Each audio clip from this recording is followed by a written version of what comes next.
Pemirsa, mobil laboratorium keliling Badan Pengawas Obat dan Makanan atau BPOM Surabaya melakukan pengujian pangan segar di pasar tradisional Ngemplak Tulungagung. Pengujian dilakukan untuk mencegah pemakaian bahan berbahaya seperti formalin, boraks, serta zat pewarna yang dilarang. Dari pengujian tersebut ditemukan beberapa bahan pangan yang mengandung zat berbahaya dan terlarang digunakan dalam industri pangan.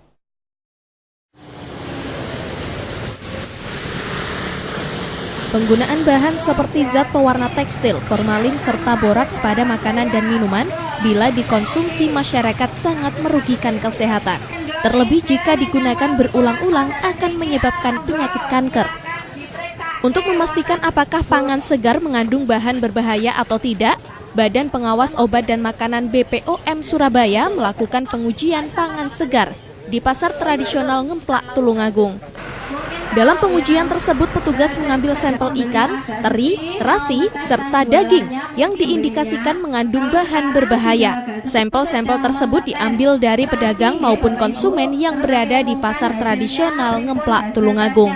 Pengujian pangan segar yang dilakukan mobil laboratorium keliling ini dilakukan untuk mencegah pemakaian bahan berbahaya seperti formalin, boraks, pestisida, serta zat pewarna yang dilarang karena bisa membahayakan kesehatan. Yang dilakukan oleh Badan POM ini merupakan awal dari sosialisasi kesehatan pangan di Tulungagung. Untuk selanjutnya akan dilakukan bimbingan teknis kepada pengelola pasar dan pedagang, sehingga mereka akan bisa melakukan deteksi secara cepat apabila ditemukan jenis pangan yang menggunakan zat-zat membahayakan. Untuk ke depan diharapkan pasar-pasar tradisional di Tulungagung terbebas dari bahan berbahaya dan hanya menjual bahan pangan yang sehat. Jadi selama ini 4 Pak yang banyak dijumpai, yang kita juga bisa uji dengan test kit seperti ini. Yang lainnya harus kita masuk laboratorium Pak, itu waktunya panjang, yaitu rodamin B, warnanya merah. Ini masih udah kelihatan lagi Pak, warna-warna merah di kerupuk-kerupuk. Kemudian ada literasi, warnanya juga ada yang merah, seperti itu. Kemudian pewarna yang satunya metanil yellow. Metanil yellow warnanya agak kuning. Itu pernah kita jumpai di Serundeng.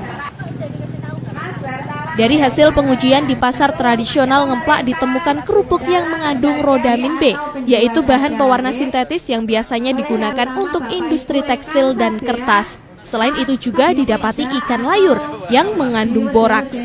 Dari Tulungagung, Bambang Cahyono, BBS TV melaporkan.